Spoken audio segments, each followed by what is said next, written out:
예, 최고위원 신동욱입니다. 대한민국을 지탱해온 자유민주주의의 댐이 무너졌습니다. 엄청난 물이 그 대한민국을 휩쓸고 지나가고 있습니다. 그런데 민주당과 여권, 선관위의 태도를 보면 관리인이 밤에 잠을 자느라고 관리를 부실하게 해서 물이 조금 샜다라고 표현을 합니다.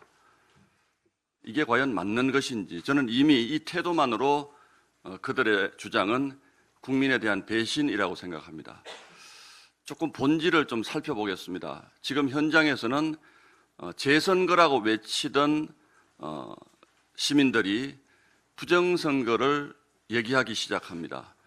우리는 그동안 부정선거라는 프레임 속에 갇히지 않기 위해서 부정선거라는 말을 꺼내는 것을 굉장히 두려워했습니다. 정치인들이 다 그렇습니다. 그런데 시민들이 부정선거라는 말을 꺼내기 시작합니다. 제가 확인한 시민들은 대다수는 정파적이라고 느껴지지 않는 대한민국의 상식과 질서를 지키겠다고 나온 시민들이 많았습니다. 그래서 다시 한번 생각해 봅니다. 부실선거와 부정선거의 차이는 무엇입니까? 이 정도 부실이 있으면 부정이라고 말하기는 어렵지만 적어도 선거 결과가 왜곡돼도 괜찮겠다라는 법률적 용어, 미필적 고의를 의심할 수밖에 없는 상황 아닙니까? 오늘 아침 조간 보도를 보면 선거용지 인쇄 규모를 선관위 사무총장하고 담당 국장 2명이서 결정했다는 보도도 있습니다. 이게 과연 뭐를 얘기할까요? 이 중요한 투표용지 인쇄 매수를 그 두 사람이 결정을 했다고 하면 첫 번째는 이 두 사람은 무슨 의도를 가지고 있었을까? 미필적 고의가 있지 않았을까라는 의심을 할 수밖에 없는 것이고, 또 한 갈래는 이 두 사람에게 책임을 묻고 끝을 내려고 하나라는 의심을 동전의 양면처럼 동시에 할 수밖에 없는 상황입니다. 이런 것들이 국민을 납득시키겠습니까? 저는 이 정도를 가지고 국민을 납득시키지 못할 거라고 생각합니다. 아픈 얘기지만 국정조사로 진실이 규명될 거라고도 생각하지 않습니다. 저도 국정조사를 해봤지만 여야 간의 공방으로 대부분 관리자의 실수가 있었다라는 정도로 결론 날 가능성이 매우 높습니다. 그렇게 덮으면 앞으로 대한민국 선거에 대한 신뢰는 누가 보장합니까?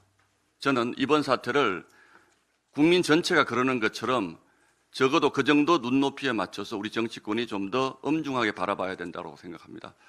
한 가지 말씀만 더 드리겠습니다. 며칠 전에 이재명 대통령이 취임 1주년 기자회견에서 본인의 공소취소 특검과 관련해서 여러 가지 의문이 제기되고 있기 때문에 하지 않을 수 없는 상황이라고 얘기를 했습니다. 매우 심각한 발언입니다. 그 여러 가지 의문 누가 제기했습니까? 조작 기소가 있었다는 지난 국정조사 특위 누가 주도했습니까? 연호의 파티 누가 주장했습니까? 전부 다 민주당과 여권에서 내놓은 의문들입니다.